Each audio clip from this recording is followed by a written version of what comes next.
네, 5월 4일 신앙과 신학 사랑방 일요 모임을 시작하겠습니다.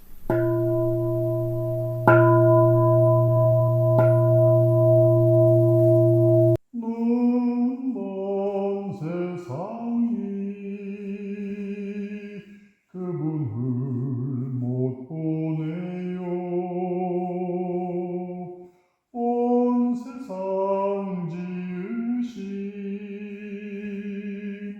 그분을 모르네요. 어두운 세상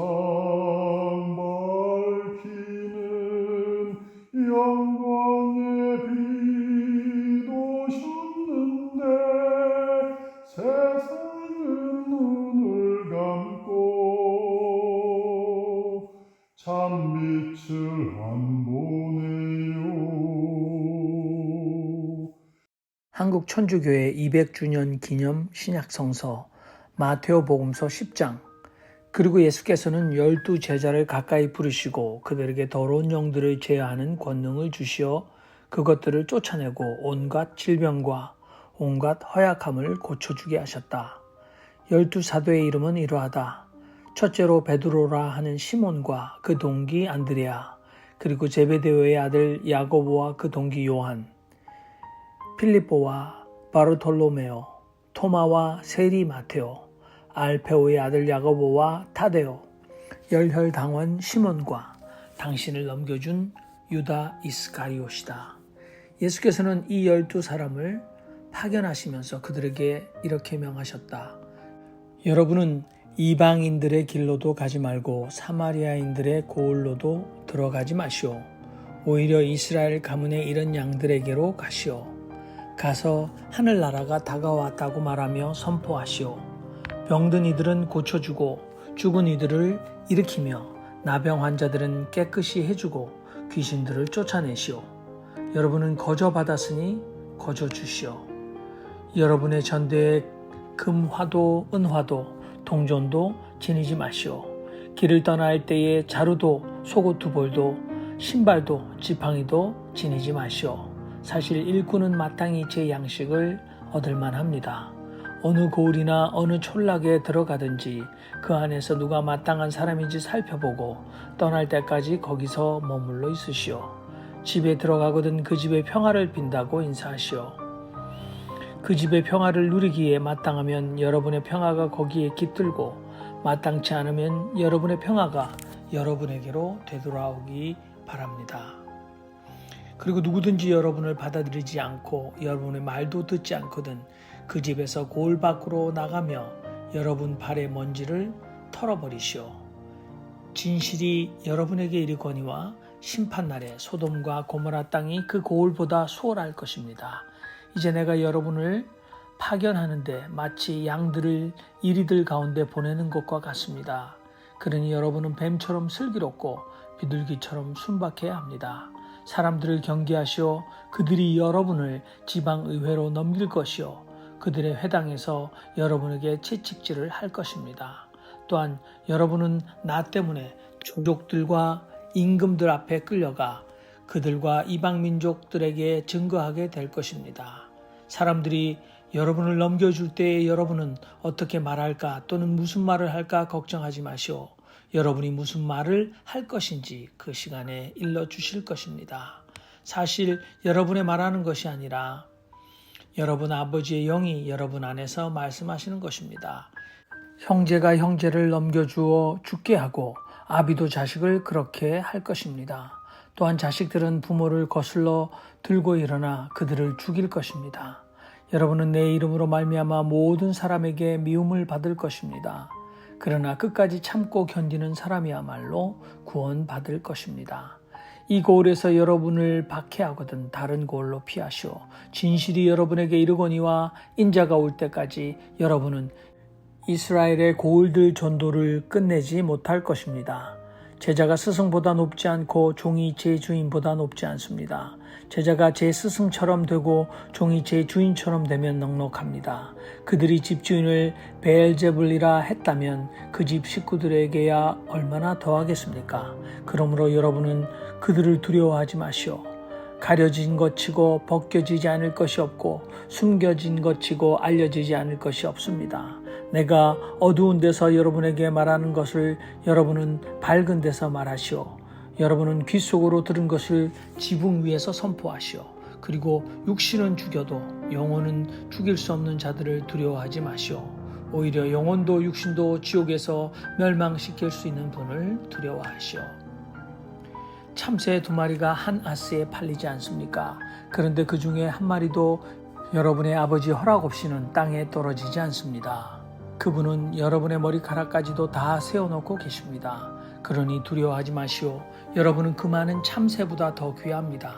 그러므로 누구든지 사람들 앞에서 나에 관해 고백하면 나도 하늘에 계신 내 아버지 앞에서 그에 관해 고백할 것입니다. 그러나 누구든지 사람들 앞에서 나를 모른다고 부인하면 나도 하늘에 계신 내 아버지 앞에서 그를 모른다고 부인할 것입니다. 여러분은 내가 세상에 평화를 베풀러 온 줄로 여기지 마시오. 평화를 베풀러 오지 않고 오히려 칼을 던지러 왔습니다. 사실 나는 자식된 사람이 제 아버지를 거스르고 딸이 제 어머니를 거스르고 며느리가 제 시어머니를 거스르도록 갈라놓으러 왔습니다. 각 사람의 원수는 자기 집 식구들일 것입니다. 아버지나 어머니를 나보다 더 사랑하는 사람은 내 제자로 마땅하지 않습니다. 아들이나 딸을 나보다 더 사랑하는 사람도 내 제자로 마땅하지 않습니다. 자기 십자가를 받아들이지 않고 내 뒤를 따르지 않는 사람도 내 제자로 마땅하지 않습니다. 자기 목숨을 얻는 사람은 목숨을 잃을 것이요 나 때문에 자기 목숨을 잃는 사람은 목숨을 얻을 것입니다. 여러분을 받아들이는 사람은 나를 받아들이는 것이요 나를 받아들이는 사람은 나를 파견하신 분을 받아들이는 것입니다. 예언자를 예언자이기 때문에 받아들이는 사람은 예언자의 보수를 받을 것이요 의인을 의인이기 때문에 받아들이는 사람은 의인의 보수를 받을 것입니다. 이 작은 이들 가운데 하나에게 제자이기 때문에 냉수 한 잔이라도 마시게 하는 사람은 진실이 여러분에게 이르거니와 자기 보수를 잃지 않을 것입니다.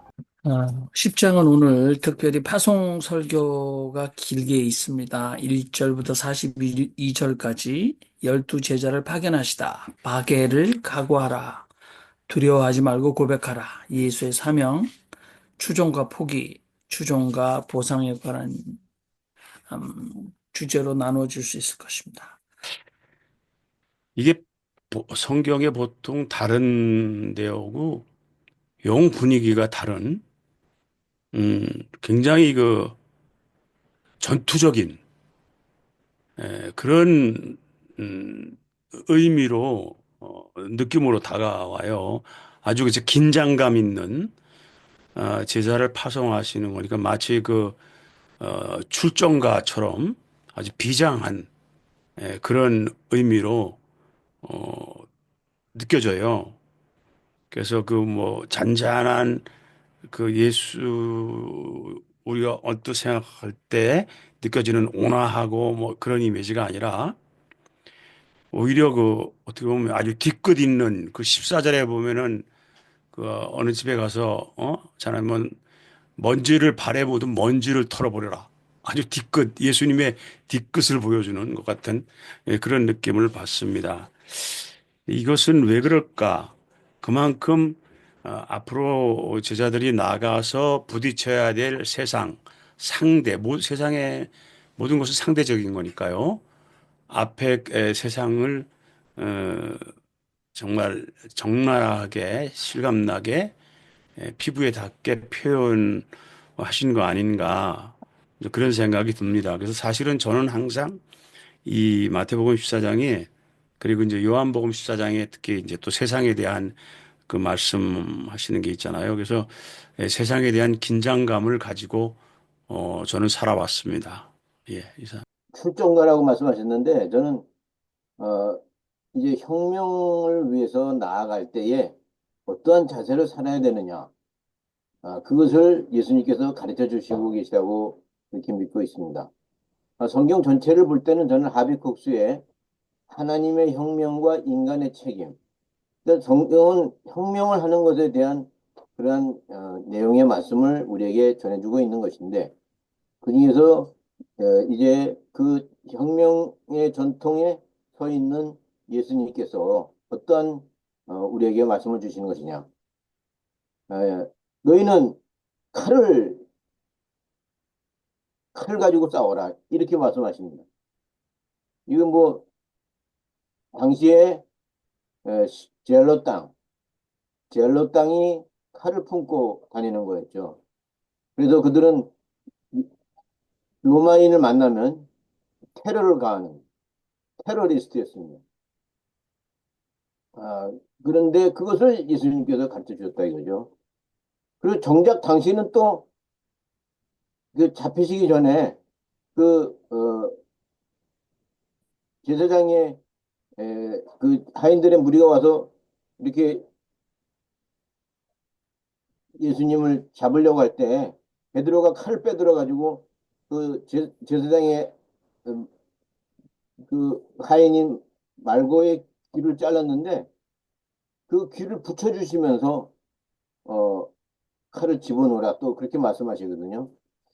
이, 이 무력을 언제 어떻게 써야 되는 것이냐 그것에 대해서 어쨌든 예수님은 칼을 가슴에 품고 다니라 이렇게 말씀하셨습니다. 우리가 이 세상에서 사는 동안에 어떠한 것을 선택할 것인가 아주 신중하게 이 성경을 통해서 이 마태복음의 말씀을 통해서 생각하고 또 생각하고 선택해야 될 줄로 믿습니다. 이상입니다. 여기 그 9절, 10절에는 이제 여장 규칙이라고 여행할 때 속옷 두 벌, 그러니까 그다음에 자루, 양식이나 의복을 넣는 가방, 그다음에 속옷 두 벌, 신발, 지팡이조차 이게 가지지 말아라라고 요구하였습니다. 마가복음에는 신발과 지팡이는 허용을 하고 있는데 글쎄요. 전승사적으로 또 왜 그렇게 여기는 이렇게 엄격한 여장 규칙, 여행할 때에 무소유 무방비로 나가라라고 했는가? 근데 실제로 이제 그 한 AD 100년경에 그 유랑 전도자들이 있었고 또 그들은 굉장히 엄격하게 그 여장 규칙을 지켰다. 특별히 캐톨릭 전통에서 프란시스칸 수도자들은 완전 무방비 무소유로 유랑 전도자가 되었다. 그 프란시스코의 일화에 보면 여행하다가 금화를 하나 주워 왔는데 프란시스코는 그 금화를 입에 물고 어, 이 똥에다가 다시 금화를 집어넣도록 그래서 원래 거기에 있어야 된다라는 명령을 했고 그것을 따랐다고 합니다. 근데 이제 어떤 분들은 유대인들이 무역이 발달했고 그래서 인도까지 여행이 그 당대에도 있었다. 그래서 33세 이전에 예수께서 인도를 방문하시고 인도의 불가의 이 닭발성의 전통을 배워 오셨다 이렇게 주장한 분도 계십니다. 뭐 불가능한 일은 아닙니다만 증명은 되지 않습니다만은 왜냐하면 워낙 오직 마태복음에만 이렇게 무소유에 관한 굉장한 강조를 하기 때문이죠. 그리고 한 집에 머무르고 그들의 음식을 먹고 이 집에서 저 집으로 다른 집으로 옮겨 다지 말라. 다른 집 음식이 좀 더 낫거나 다른 집에 거처가 좀 더 나으면 그래서 그것도 금하고 있는데요. 아무튼 요즘도 이렇게 중동 쪽에 선교를 간 사람들 예수 전도단이나 또는 뭐 그 미선교 종족, 미선교 종족, 뭐 이런 데 가는 한국의 에, 우리가 소위 조금 이단시 되는 그런 전도단체들이 중동에 가서 선교 여행을 하다가 자기들이 무방비로 걷는데 어떤 사람이 다 예비해서 그날 밤을 뭐 거기에 머물러 있어 그렇게 간증들이 심한데 사실은 사막의 이 나그네 환대법은 수천 년을 내려오는 거라 상대방이 더더구나 외국인이면 그 사람들이 이렇게 지금도 길바닥에서 아무 어떤 숙소 없이 지낼 수 있게 허락하지는 않거든요. 그러니까 그게 뭐 하나님이 강권적으로 역사해서 밥 먹을 것, 뭐 그 사람들의 마음을 변화시켜서 그들이 받아들이고 그래서 무슬림인데, 근데 사실은 이게 법적으로 이렇게 공적으로 선교하는 게 무슬림 나라에서는 다 금지되어 있잖아요. 어느 종교든지. 근데 그 실정법을 어기고 그렇게 하는 거거든요. 그래서 제가 볼 때는 그게 간증이라고 하고 있지만 제가 볼 때는 그 당시에 에, 예수 시대에조차 또 2000년이 지난 지금도 이어져 내려오는 나그네 환대법의 풍습이다라고 얘기를 해야 됩니다. 아무튼 성경을 저는 그냥 오늘 보면서 성경을 우선은 나에게 의미를 갖기 위해서 해석할 때, 아, 그냥 아전인수격으로 하기가 참 쉽지만, 그러나 성경의 깊은 상황과 그 당대의 의미를 내가 아전인수적으로 의미화하지 않기 위해서는 굉장히 복잡한 연구는 필수적이다. 그런 생각을 다시 합니다. 이상입니다.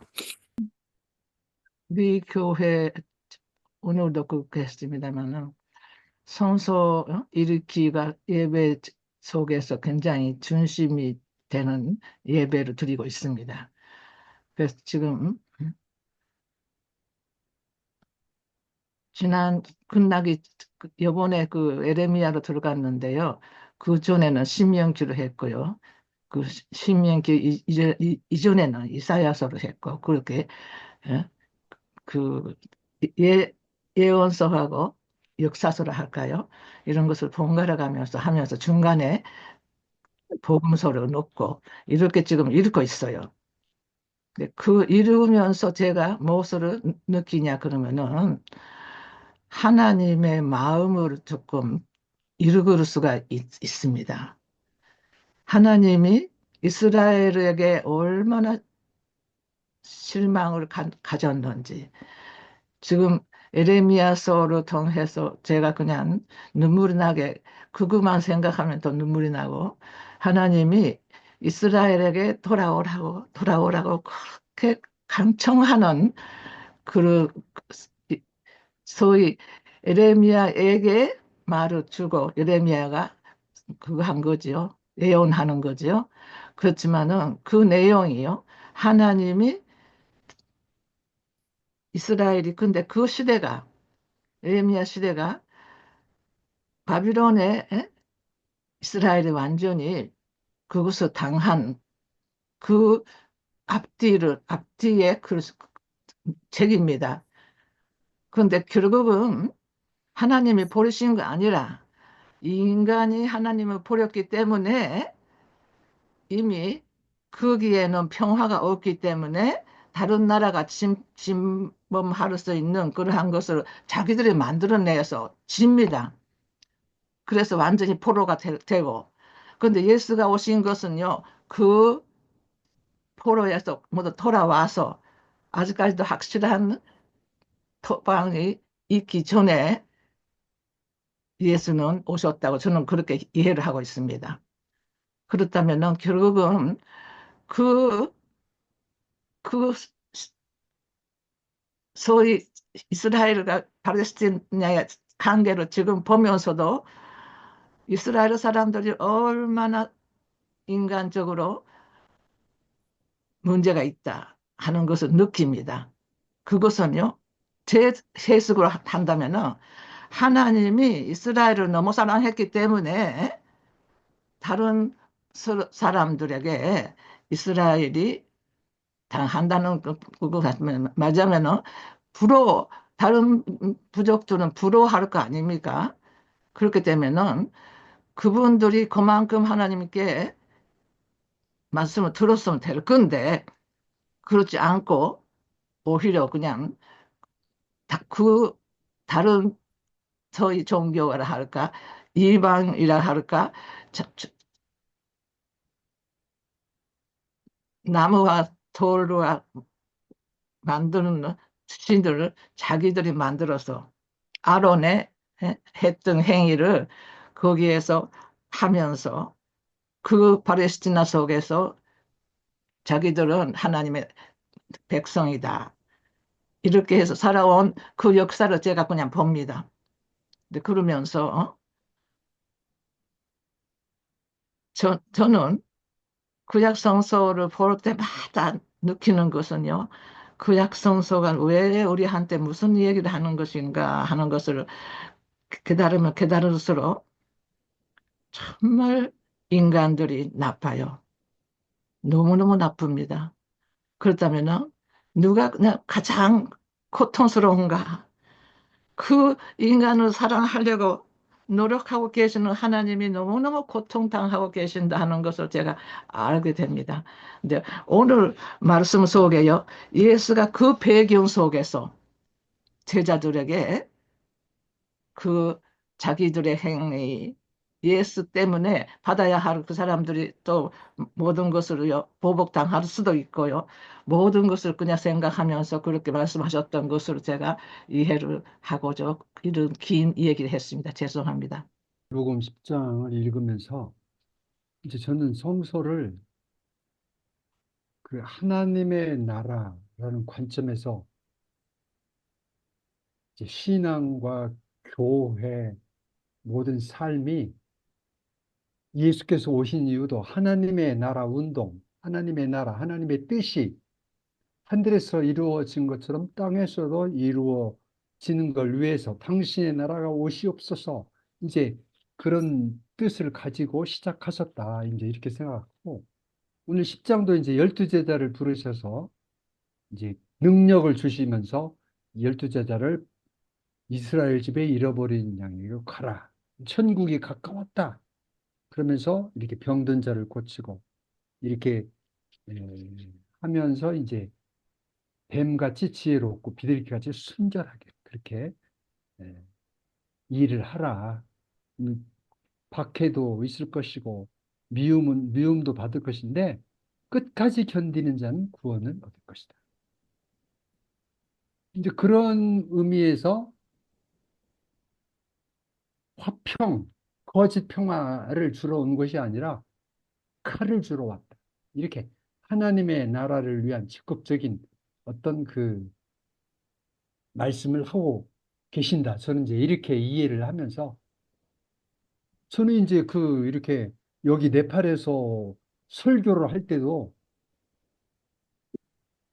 한국에 세계 최대 여의도 순복음교회가 있고, 음, 세계 제일 큰 첫째, 둘째, 셋째가 한국에 있는데 숫자가 문제가 아니라 하나님의 나라를 향해서 나아가는 한 사람이 중요한 거다.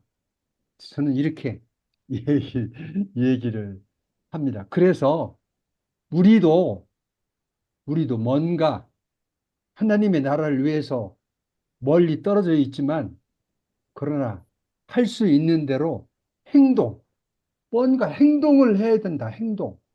이거 맨날 줌이나 이거 하고 있고, 뭔가 행동을 하고, 제가 한국에 갔을 때 지성수 목사님하고 만나니까 뭔가 되고 막 그러는데, 이제 행동하고 만나고 실천을 해야지. 실천. 뭘 하나씩 이 5월에는 뭘 실천해보자. 하나님의 나라를 위해서 뭘 해보자. 이렇게 움직여야지. 이게 맨날 회의만 하고 있고 이러면 되느냐. 뭔가 해야 되지 않느냐. 저는 이런 생각을 합니다. 네. 마태복음 10장은 다성님이 참 좋아했던 것 같습니다. 다성님도 마치 12제자 중에 한 사람이 돼가지고 삶 속에서 이제 실천을 하시는 것이 마태복음 10장에 많이 있네요. 가령 이제 8장에 병든 자를 고쳐주고, 이제 우린 교회에서는 아픈 사람 고쳐주면 돈이 쏟아 들어오잖아요, 예전에. 근데 너희가 거저 받았으니 거저 주어라. 이것을 삶 속에서 실천하신 분이 다성님입니다. 다성님의 이제 신조가 거룩한 이야기하고 돈 받지 말라는 거예요. 거룩한 이야기 하면서 사례를 많이 하잖아요. 거룩한 이야기 하면. 돈 받지 말라는 게 아주 철칙입니다. 다성님. 그래서 본인이 이제 1시간 정도 강의를 했더니 그 당시에 3,000원을 주더래요. 근데 그 3,000원 받으면 생활이 충분히 되고도 남는데 그걸 다 이제 사양했다는. 네, 그리고 이 10장에서는 철저히 세상을 많이 이제 부정하잖아요. 성경, 불경은 다 세상을 부정하는 것이다. 근데 우리는 그러한 것이 바로 와 닿지 않는 거죠. 근데 다성님은 이제 그런 것을 삶 속에서 이제 보여주는 거죠. 가령 27장에서도 우리는 주먹을 쓰는 무섭잖아요. 깡패들을 하잖아요. 너 죽인다고 하면 참 무서워하는데 그런 걸 무서워하지 말라고 다성님은 그랬어요. 왜? 그들이 내 몸을 상하게는 할 수 있지만 내 영혼을 어떻게 그들이 상하게 할 수 있느냐. 그러니까 그들을 무서워하지 말라는 말씀을 이제 단호히 해 주셨죠. 그리고 이제 34절부터 이제 35절 가족이 너희 집안 식구가 원수라는 얘기는 이제 우리가 글로는 얼마나 많이 듣습니까? 보고. 근데 이게 가슴으로 내려올 내 집안 식구를 원수로 생각하면서 우리 사는 사람이 볼 수 있겠습니까? 사실은. 그렇지만 가족을 하나님보다 더 위에 두지 말라는 얘기죠. 그러니까 이거는 가족을 뭐 미워하고 그러는 것은 아니지만은 우리가 다 정 때문에 가족 때문에 하나님을 잊고 살기 때문에 철저하게 이걸 지키신 분이 이제 다섯님인데 그래서 자기 앞마당에 죄인 숫자를 돌로 새겨서 앞마당에 돌로 이렇게 새겨놨어요. 가정이라는 데는. 그러니까 이 마태복음 10장이 다솜님한테는 참 영향을 준 장이 아닌가. 그래서 더욱더 이런 것을 이제 우리가 좀 글로서가 아니라 정말 가슴으로 느끼면서 정말 참된 신앙이란 무언가에 대한 각성을 하게 해주는 좋은 장이었습니다. 감사합니다. 오늘 저기 10장 본문 중에 제가 뭐 오늘뿐만이 아니고 이렇게 읽을 때마다 늘 가슴에 걸리는 구절이 검을 주러 왔다. 34절 그 밑에 말씀이거든요. 지금 오늘도 이제 이 대목을 이렇게 짚어서 말씀하신 분들이 몇 분 계셨는데, 그런 거죠. 그러니까 검을 주러 왔다. 그러면 예수님이 생각하시는 그 검을 가지고 누구를 향해서 검을 쓰라는 말씀이십니까? 제가 보기에는 본문에 정확하게 설명이 안 되어 있는데 로마 제국을 향해서 검을 쓰라는 말씀일까? 아니면 예수님 말씀 복음의 선포에 따르지 않는 종교적 불신앙자들을 향해서 검을 쓰라는 얘기일까? 검을 쓴다라고 하는 것은 구체적으로 어떤 의미를 이렇게 비유적으로 썼을까? 실제로 검을 휘두르라는 얘기는 아닐 거 아니겠습니까? 자, 이 검을 어떤 상황에서 어떤 사람을 대상으로 쓰라고 이런 표현을 쓰셨는지 내가 검을 주러 왔다. 이것이 하나 저는 계속 좀 걸렸고요. 또 하나는 아까 이제 김성목 목사님도 젤로 땅을 얘기를 하시면서 로마 제국 이렇게 얘기하셨고 그런데 34절부터 나오는 이 짧은 4-5절에서는 곧바로 가정 얘기가 나오거든요. 가족. 그러니까 가족 간의 불화를 각오해라. 내가 온 건 그걸 위해서 왔다. 이 얘기하고 건물 주러 왔다는 얘기가 같은 단락에 섞여 있어요.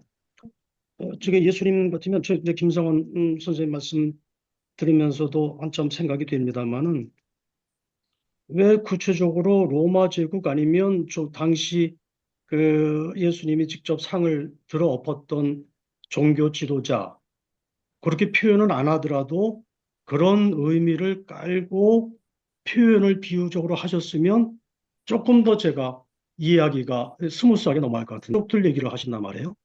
그래서 이거는 저로서는 더 이게 잠깐만 덜커덕 걸려요. 사실은 솔직하게 말씀드리면 오늘뿐만이 아니에요. 이게 이거를 이제 그러면서 제가 그냥 넘어가고 했는데 이 부분이 오늘도 읽으면서 제가 잘 예수님의 원래 뜻 도대체 뭘 말씀하시려고 이런 표현을 쓰셨는가에 대해서 아직도 저한테는 상당히 퀘스천 마크다 이런 말씀을 고백을 드립니다. 이상입니다. 마태복음서 10장은요, 제가 생각할 때 그래요. 이 12제자들에게 복음을 전하러 간다고 얘기를 하면서 복음을 전하는데 많은 어려움이 있을 것이다. 그러니 모든 것을 그 사람들에게 어긋나지 않게 그 사람에게 대해서 잃을 것 없이 그 사람을 도울 수 있는 것을 가지고 가는데, 평화를 먼저 빈다고 인사를 하고 12장에서 그 다음에 항상 그 평화를 빌고 그리고 그쪽에 들어가면 그 당시에 그 팔레스타인 이스라엘 땅 자체가 이제 그 사회적인 계층이 많거든요. 물론 이분들이 여호와 신을 떠받드는 사람도 있고 여호와의 신을 섬기는 사람도 있지만 그렇지 않은 사람들도 꽤 많을 것 같아요.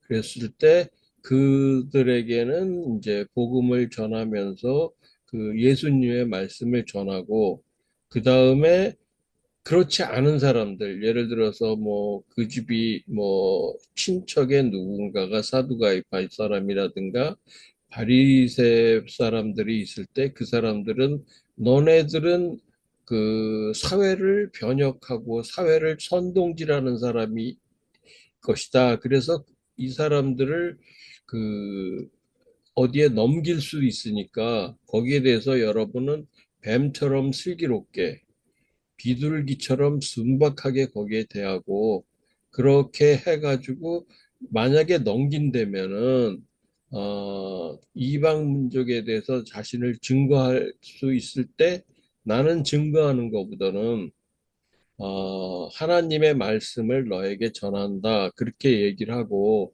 또한 그러니까 20장에 여러분의 아버지의 영이 여러분의 가슴 속에서 말하는 것이다 라고 얘기를 하고 또 그때 그 집안에서 여러 가지 문제도 있을 거예요. 선교사들을 좋아할 수도 있고 선교사들을 예를 들어서 넘겨주게 되고 이 사람을 죽였을 때 가족 간에 분란이 일었을 때 그거에 대해서 모든 사람에게 미움을 받더라도 참고 견디면서 그 임무를 수행할 때 여러분 구원을 받을 것이다. 그리고 그것이 힘들 때 가능하면 다른 마을로 도망가라.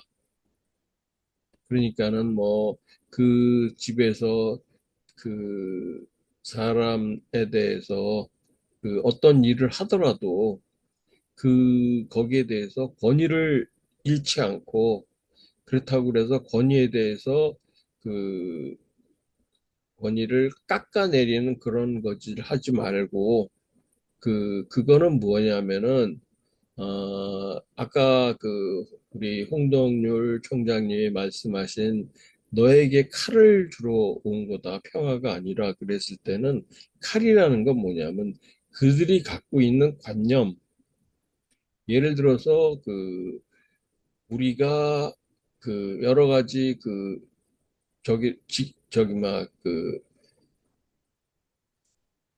그 유대교의 규율을 지키면서 그렇게 왔을 때 그것이 아니고 그것을 하는 것보다는 우리의 행위, 이웃을 사랑하고 이웃에게 자비를 베푸는 것으로 그들에게 얘기를 하면은 그들은 무슨 얘기냐? 꼭 우리는 계율을 지키고 계율대로 살아가는 것이다. 그것을 깨트리기 위해서 칼을 주러 왔다. 그러한 것을 깨트리는 것은 칼로서, 그러니까 그 예수님이 제자들에게 말씀하시는 것이 모든 것이 그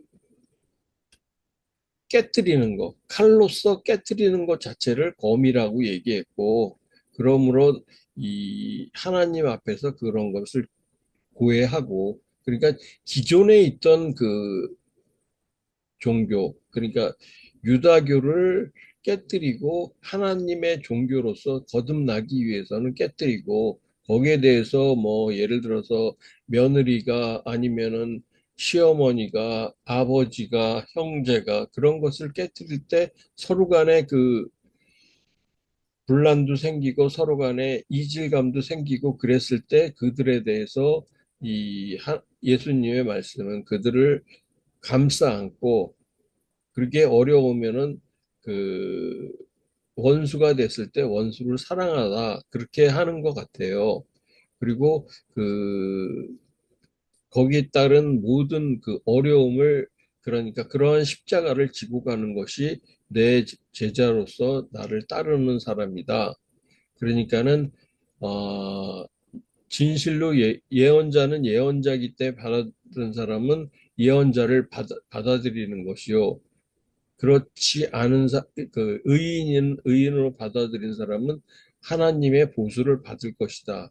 이게 다 그 처음 빼놓고는 처음에 말씀하셨을 때 모든 것은 이제 그 예수님의 어떤 다짐을 얘기하고 나중에는 거의 다 비유의 말씀을 비유로서 얘기한 것 같은 그런 생각이 드네요.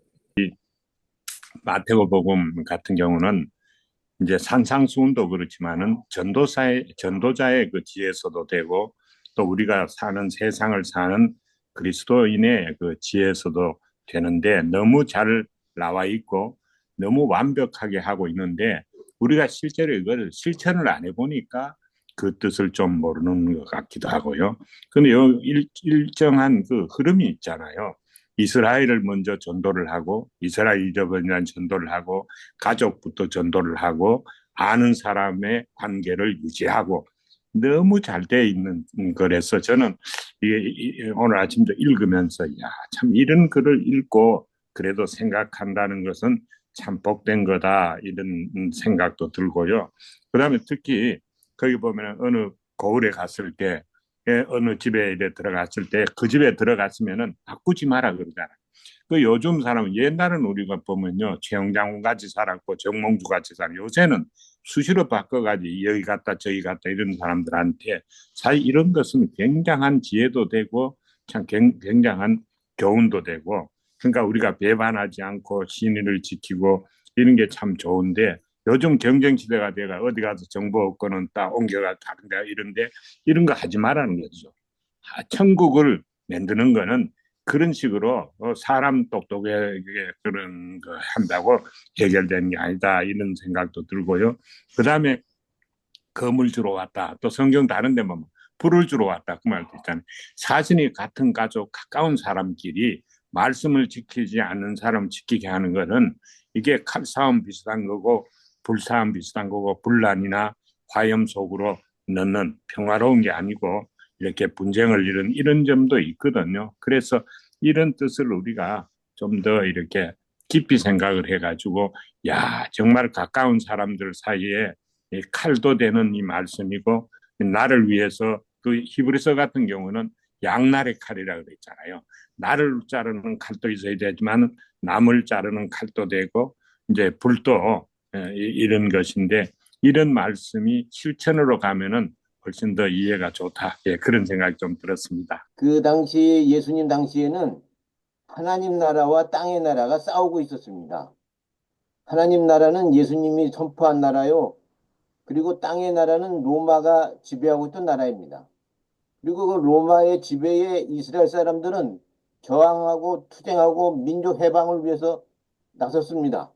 그 사람들이 누구냐면 바로 젤로 땅입니다. 젤로 땅 당원들과 그다음에 세례 요한해서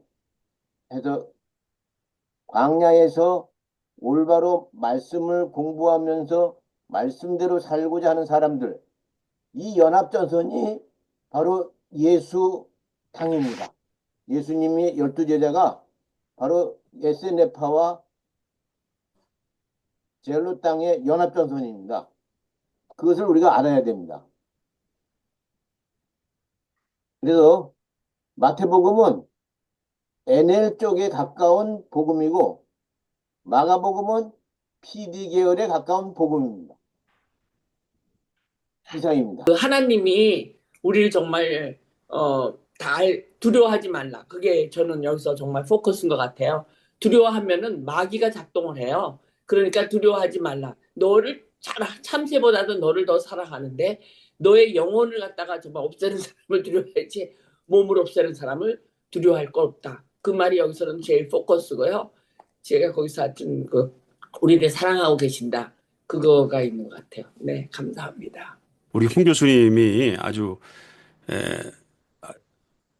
정말 뭐라 그럴까요? 아주 클래리파이를 해주셨는데 제가 지난주 목요일 날 우찌무라 간조 얘기를 잠깐 드렸잖아요. 그 우찌무라 간조가 아주 거기에 대해서 분명하게 이야기를 하고 있어요. 저는 거기서 배웠는데요. 결국 검이라는 얘기는 뭐 진짜 칼, 라이프를 얘기하는 것보다도 그건 싸움, 세상에 대한 싸움을 투쟁, 싸움을 얘기하는 거다. 그러니까 검은 상대가 있지 않습니까? 그러니까 이걸 영적 투쟁으로 그렇게 이해를 하고 그러니까 우리 신앙을 영적 투쟁으로 생각할 때 항상 싸움이죠. 그렇게 해석을 해요. 그래서 사실은 저는 그 전도사 때부터 우쭈브라 간조 영향을 받아서 제가 다른 어디보다도 뭐 그때는 세상에 나이도 젊고 세상 경험이 넓지 않았을까요? 교육자 회의에 가면 목사들의 세계에 가면 그게 칼날같이 살았어요. 이건 아니다라는 거. 그러니까 저에게는 세상이 교육자 회의였어요. 목사들의 저기가 세상이에요. 그들과 영적 투쟁을 했어요, 늘. 그러니까 저 혼자 하는 거죠. 그러니까 한 번은 어떤 일이 있었냐면요.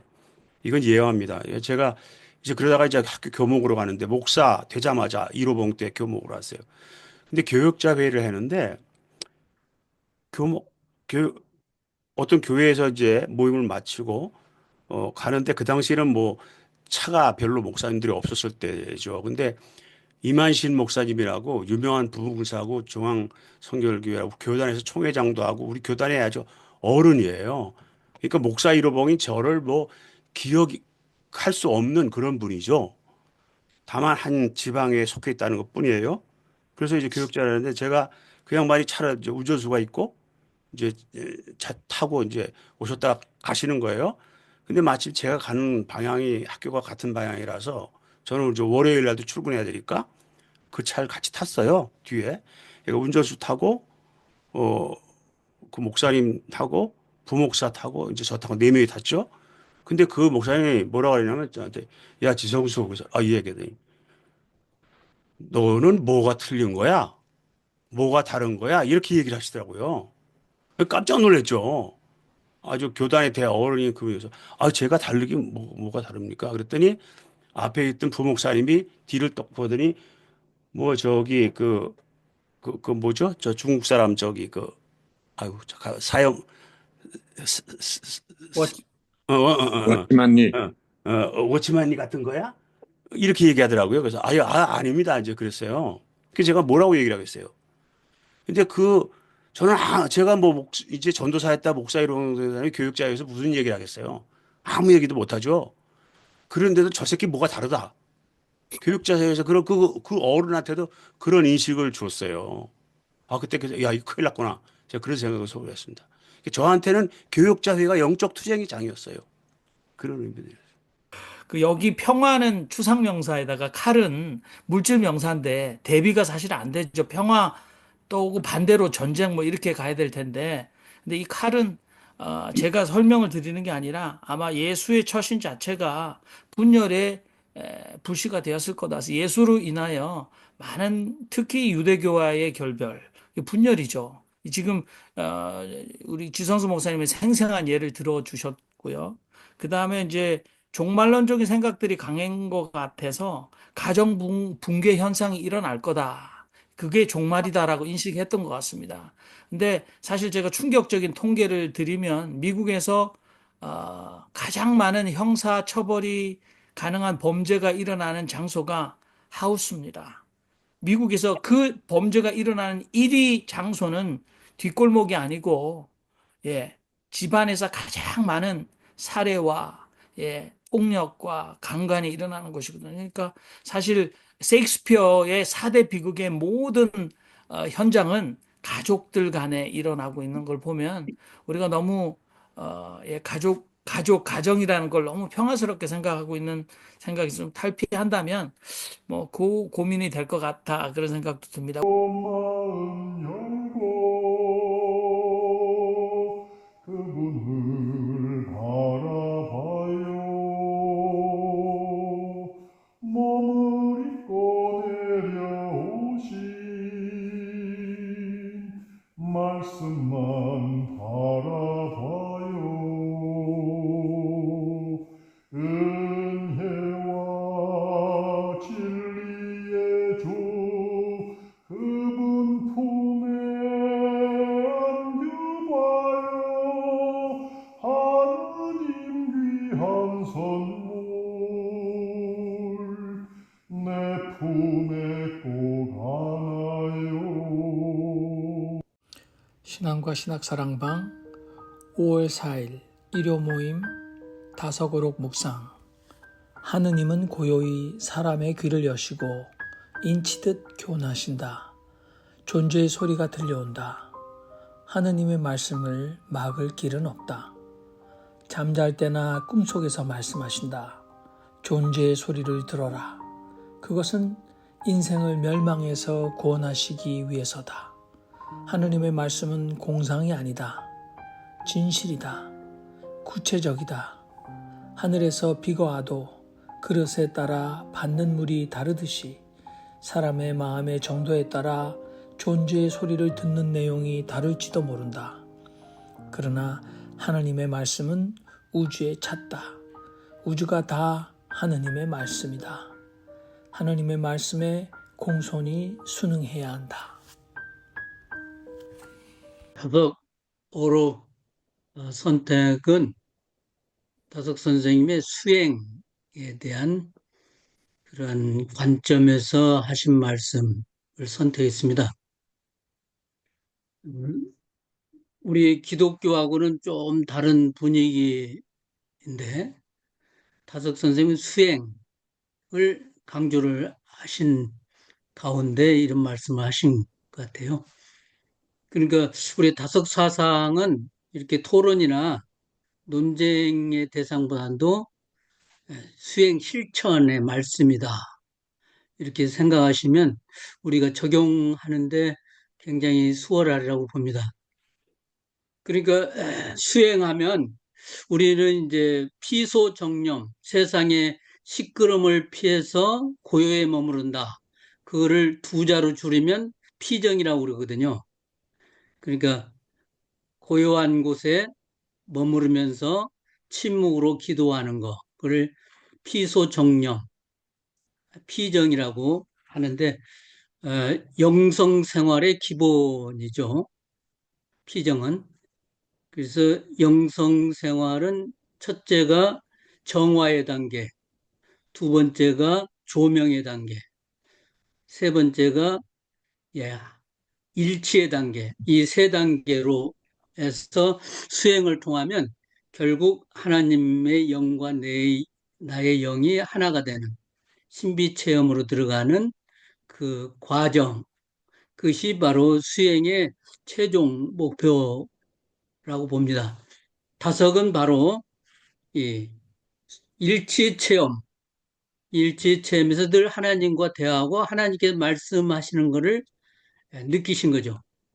우주 전체가 하나님의 말씀이고 늘 세밀하게 고요 속에 들리는 그거를 에, 느끼셨던 걸로 보입니다.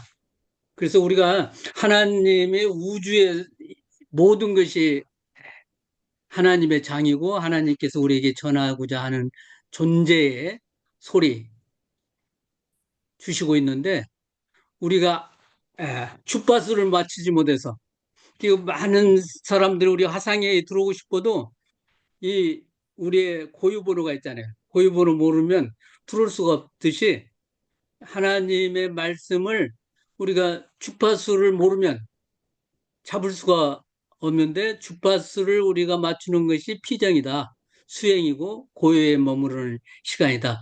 그것이 바로 우리가 마음을 정하고 고요하게 할 때 그때 세밀한 음성이 들린다.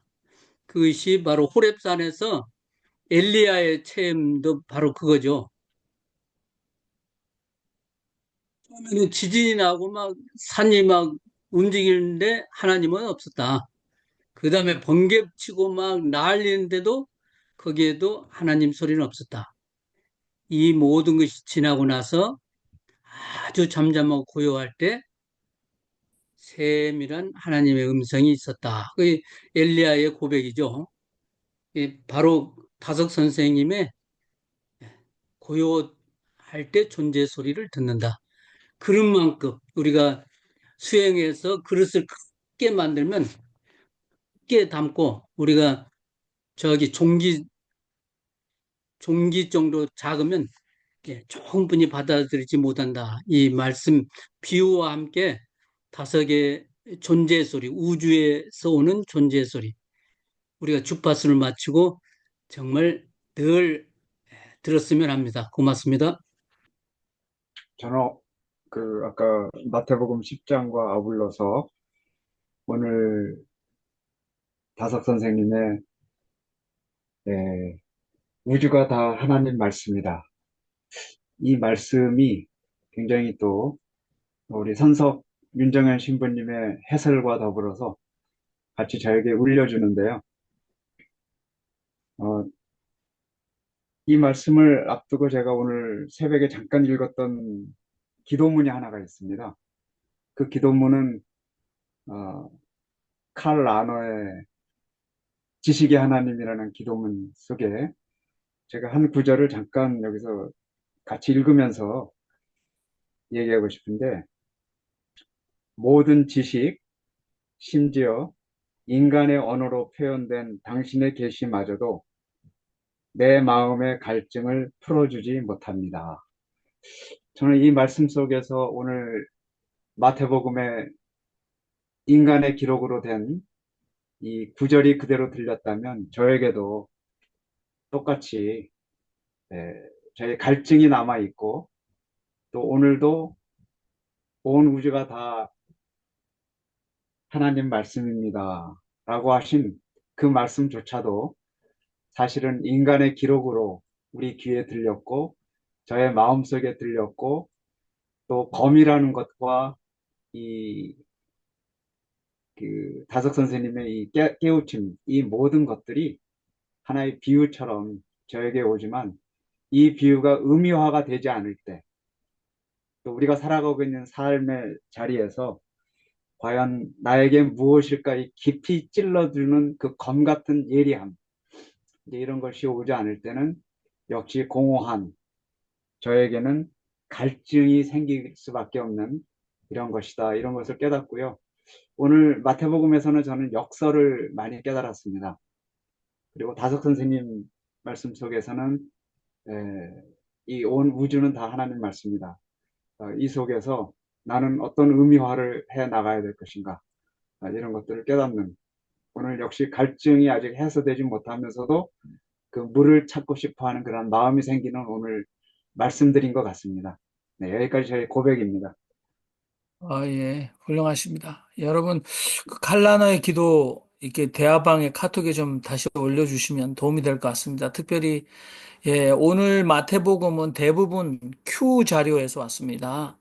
그러니까 마태복음과 누가복음이 공유하는 것들이죠, 대부분. 근데 큐 복음에 관한 미국 최고의 이 PhD를 받으신 분, 그래서 평생 대학에서 가르친 분이 이재명을 죽어도 된다. 이재명 사살 성공하기 빈다라고 말한 장신대학의 소기천 교수니까 그런 PhD를 우리가 가지고 있다 그러면 일단은 좀 존중을 해요. 아, 저 사람은 똑똑하겠다. 근데 칼라노가 얼마나 훌륭한 신학자입니까? 그러나 인간이 계시를 해설하는 걸 들어도 갈증이 일어난다 하니까 특별히 제가 잔소리 같습니다만은 저의 아내가 그랬어요. 어떤 사람이 굉장히 돈을 많이 번 부자라 그러면 사람들이 일단 굉장히 좋아한답니다. 저 사람 뭐 특별한 그 능력이 있어서 저렇게 돈을 많이 벌었을 거다. 근데 사실 우리는 어떻게 나쁜 짓을 저렇게 많이 긁어 모았을까라고 고민하셔야 되는데 우리는 자꾸 돈 많으면 돈의 힘 앞에 자꾸 주눅이 돼요. 그리고 돈이 없으면 그래서 저같이 돈 없는데도 굉장히 돈 가진 사람 앞에서 목을 꼿꼿이 들고 절대 그 기가 죽지 않은 시범을 평생 제가 보이고 살고 있습니다. 다섯 선생님을 이해함에 있어서 그 기본적인 틀을 좀 우리가 어, 인정해야 될 것 같습니다. 뭐냐면 성전을 중심으로 한 것에 비하여 광야를 중심으로 하는 세력이 있었다. 사람들이 있었다. 성전 중심과 광야 중심. 여기 광야에는 세례 요한 비롯해서 말씀을 공부하는 사람들이 있어요. 그래서 광야는 말씀이 살아있었던 것이었고 성전은 제사가 살아있던 것이었다. 이것이 서로 이게 대립되고 있었다고 또 볼 수가 있겠습니다. 근데 다수 선생님을 제가 서서히 좋아하기 시작하는데 그 이유는 이 광야 중심의 말씀 중심의 그러한 방향을 가지고 있기 때문에 저하고 충분히 연합전선을 할 수 있는 분으로 그렇게 받아들이고 있습니다. 특별히 우주에 말씀이 차 있다. 저 하늘에 수없이 많은 별들, 그 우주에 말씀으로 가득 차 있는 그 세계를 받아들일 수 있도록 길잡이가 되어주시는 분이 다섯 선생님이시다. 요즘 그런 생각도 해봅니다. 이상입니다. 이 존재의 소리라는 이 단어를 처음 들었거든요. 근데 이게 확 깨는 게요. 제가 늘 이 존재, 현 존재, 뭐 실존 철학에서 뭐 아무리 읽어도 뭐 하이데커의 얘기를 아무리 뭐 해도 나 자인이 뭐고 뭐 그게 같고 저게 저거 같고 도무지 감이 안 잡히는데 이 존재의 소리라고 하니까 그냥 확 깨네요. 어? 야, 누가 존재의 소리라는 걸 철학에서 또 한 사람이 있었나요? 제가 과문에서 그저 보디오가 어? 보디오라는 철학자가 알랭 보디오가 글쎄요. 존재와 사건 존재의 알랭 소리라. 바디오를 좀 연구하시면 나올지도 모른다는 어, 도움말입니다. 그래요. 예, 그래서 이 존재의 소리라는 말 하나가 확 깹니다. 그러니까 하나님의 말씀, 하나님의 소리, 그리고 내 존재의 소리, 내 존재의 소리를 들어라. 저는 뭐 이거 존재의 소리라는 말 하나의 은혜를 받습니다. 오늘 깨달음. 존재의 소리를 들어라. 막 하려고 했는데 우리 주 목사님이 너무 잘 말씀해 주셨습니다. 60이 넘으면 우리가 내면의 소리, 존재의 소리를 들으라고 이제 다솔님이 말씀도 한번 하셨습니다. 그래서 우리 선생님이 하나님과 주파수를 맞춰야지 존재의 소리를 듣는다. 확 아주 와닿는 우리 정신을 깨는 이야기입니다. 우리가 낮에 시끄러울 때는, 일을 할 때는 존재의 소리를 못 듣잖아요. 저 같은 경우는 잠잘 때, 고요한 밤 속에 잠잘 때 있다금치 그 잠 속에서 뭔가 제 머릿속으로 쑥 들어오는 것이 아마도 그런 것들이 하나님이 존재의 소리가 무언의 소리가 아닌가라는 이제 생각을 봅니다. 그리고 이제 두 번째는 사람의 마음 정도에 따라 존재의 소리를 듣는 내용이 다를지도 모른다는 이야기는 우리 의상 스님의 법성계에 보면은 우보익생만호공, 우보익생만호공, 보배로운 비가 중생을 이롭게 하고 허공에 가득해. 근데 어떻게 중생수기 득이익, 중생들은 자기 그릇만큼만 이익을 얻을 수 있어. 이거하고 괴를 똑같이 하는 말씀이 바로 마음의 정도에 따라서 존재의 소리를 듣는다고 하셨거든요. 그래서 우리는 마음 그릇을 가지려면은 크게 가지라는 거예요, 다섯님. 마음 그릇이 좁으면은 하나님의 존재 소리를 더 많이 들을 수가 없어요, 마음 그릇. 그래서 마음이 가난하면 안 돼요. 그래서 마음은 부자로. 그래야지 마음이 풍요로워야지 이렇게 베풀 수 있는 거거든요. 그래서 이 마음 그릇하고 우리가 존재에 듣는 정도가 비례한다라는 말에 주안점을 두겠습니다. 고맙습니다. 응?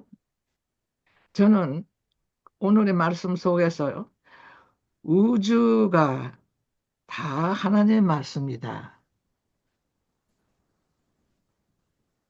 우리가 우주를 보며 하나님의 말씀이라고 생각해 본 적은 한 번도 없었습니다.